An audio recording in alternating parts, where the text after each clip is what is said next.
जनसंख्या विस्फोट पर चर्चा आपने कई बार सुनी होगी। भारत सहित कई देश अपने यहाँ आबादी कम करने की कोशिश में जुटे हैं। हालांकि कुछ देश अपने यहाँ कम हो रहे प्रजनन दर से भी परेशान हैं। लैंसेट में छपी एक रिपोर्ट के अनुसार दुनिया भर में फर्टिलिटी रेट में कमी हो रही है और इसका मतलब है कि इस सदी के अंत तक लगभग सारे देशों के जनसंख्या में कमी आएगी। इस वीडियो में हम 7 ऐसे देशों के बारे में बात करेंगे जो जनसंख्या में हो रहे नाटकीय बदलाव की समस्या से जूझ रहे हैं, जिसमें हमारा देश भारत भी शामिल है।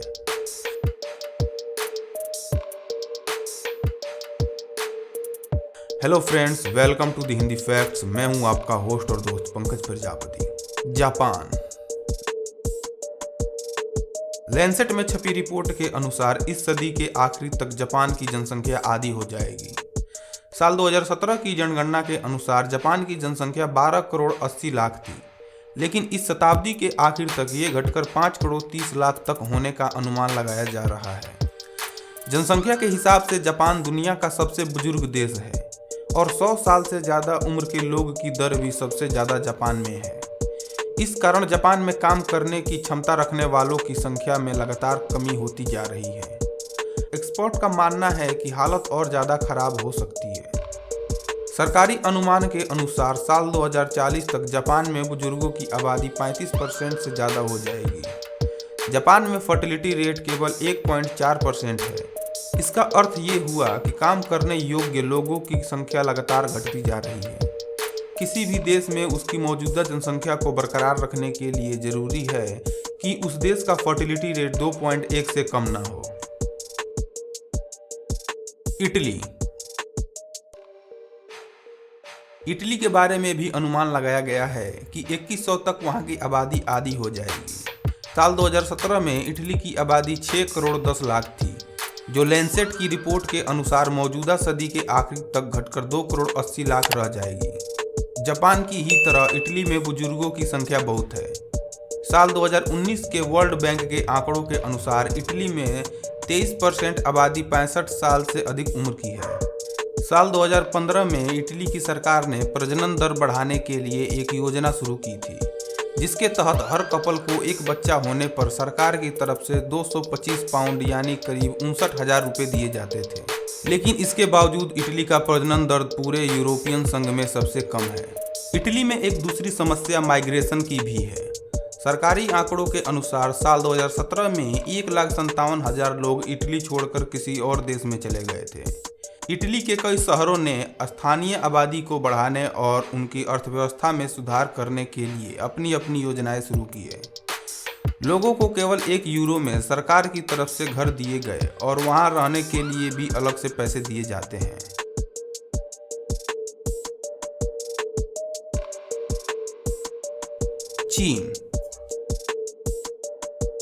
चीन ने 1979 में अपने यहाँ एक बच्चे की योजना शुरू की थी।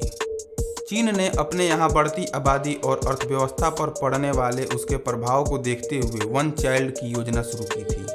लेकिन दुनिया में सबसे ज़्यादा आबादी वाला ये देश आज प्रजनन दर में हो रही अत्यधिक कमी से जूझ रहा है। लैंसेट की रिपोर्ट के अनुसार अगले 4 साल में चीन की आबादी 1 अरब 40 करोड़ हो जाएगी, लेकिन सदी के आखिरी तक चीन की आबादी घटकर करीब 73 करोड़ ही रह जाएगी।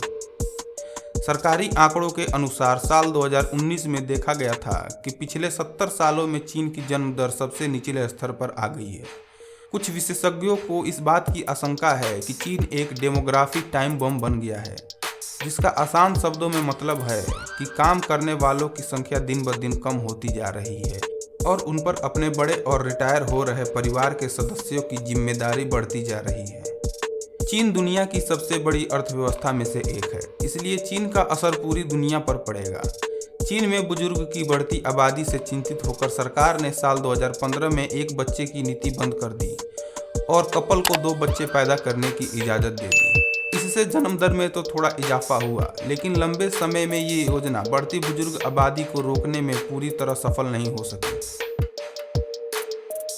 ईरान। अनुमान है कि ईरान की आबादी भी सदी के आखिरी तक काफ़ी कम हो जाएगी। 1979 में ईरान में हुई इस्लामिक क्रांति के बाद वहां की जनसंख्या में बढ़ोतरी हुई थी, लेकिन ईरान ने जल्द ही अपने यहाँ बहुत ही प्रभावशाली पॉपुलेशन कंट्रोल पॉलिसी लागू कर दी। साल 2020 में ईरान के स्वास्थ्य मंत्रालय ने चेतावनी दी थी कि ईरान में सालाना जनसंख्या वृद्धि दर 1% से भी कम हो गई है। मंत्रालय के अनुसार अगर इस पर कोई कार्रवाई नहीं की गई तो अगले 30 साल में ईरान दुनिया के सबसे बुजुर्ग देशों में से एक हो जाएगा। सरकारी न्यूज एजेंसी इरना की रिपोर्ट के अनुसार ईरान में लोग शादी कम कर रहे हैं और जो शादीशुदा हैं उनके यहाँ भी बच्चों के जन्म में कमी देखी जा रही है। समाचार एजेंसी के अनुसार आर्थिक परेशानी के कारण लोग ऐसा कर रहे हैं। पिछले साल ईरान ने अपनी जनसंख्या बढ़ाने के लिए एक फैसला किया कि सरकारी अस्पतालों और मेडिकल केंद्रों में पुरुषों की नसबंदी नहीं की जाएगी और गर्भ निरोधक दवाएं भी सिर्फ उन्हीं महिलाओं को दी जाएगी जिनको स्वस्थ कारणों से उन्हें लेना जरूरी होगा।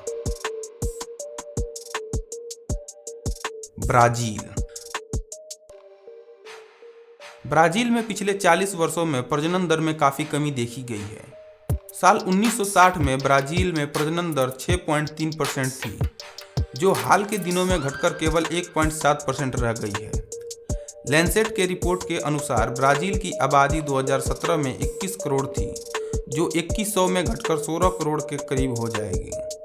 साल 2012 के एक रिपोर्ट के अनुसार ज़्यादातर टीवी धारावाहिकों में छोटे परिवार को ही दिखाया गया, जिसका असर लोगों पर पड़ा और वहां जन्म दर में कमी होती चली गई। ब्राजील में जन्म दर में लगातार कमी आ रही है, लेकिन वहां किशोरों में बढ़ती प्रेगनेंसी एक नई समस्या बनकर उभर रही है। इस पर काबू पाने के लिए सरकार ने एक कैंपेन शुरू किया जिसका टाइटल है किशोर अवस्था पहले, गर्भ अवस्था बाद में।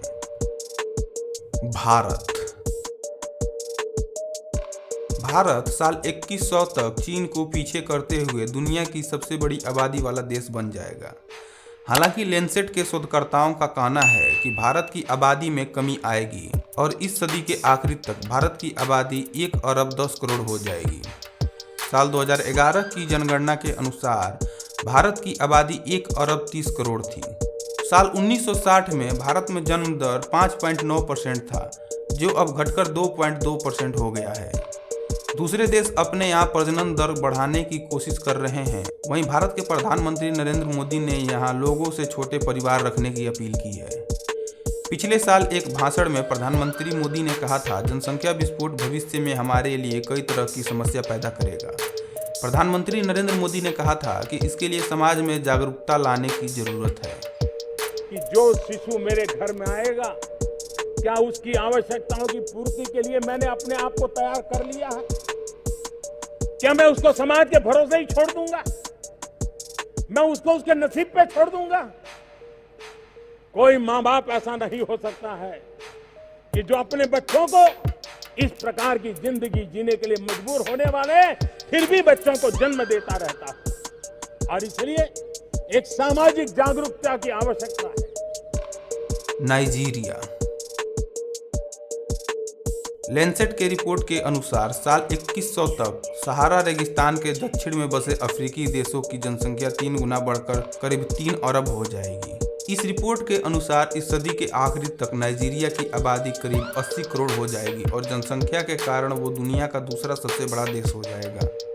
रिपोर्ट ये भी कहती है कि उस वक्त तक नाइजीरिया में काम करने योग्य एक बड़ी संख्या हो जाएगी और उनकी जीडीपी में भी बहुत वृद्धि होगी। लेकिन बढ़ती जनसंख्या के कारण इसका बोझ देश के इंफ्रास्ट्रक्चर और सामाजिक ताने बाने पर भी पड़ रहा है। नाइजीरिया के अधिकारी अब इस बारे में खुलकर बोलने लगे हैं कि जनसंख्या को कम करने के लिए कदम उठाए जाने की जरूरत है। अगर यह वीडियो आपको पसंद आया तो इसे लाइक करें और इसे अपने दोस्तों के साथ जरूर शेयर करें। इस पूरी वीडियो पर आपके क्या विचार हैं हमें कमेंट करके ज़रूर बताएं। अगर आपने अभी तक हमारे चैनल को सब्सक्राइब नहीं किया है तो चैनल को सब्सक्राइब कर लें और पास वाले बेल आइकन को ऑन कर लें ताकि हम कोई वीडियो अपलोड करें तो उसका नोटिफिकेशन सबसे पहले आपको मिल जाए।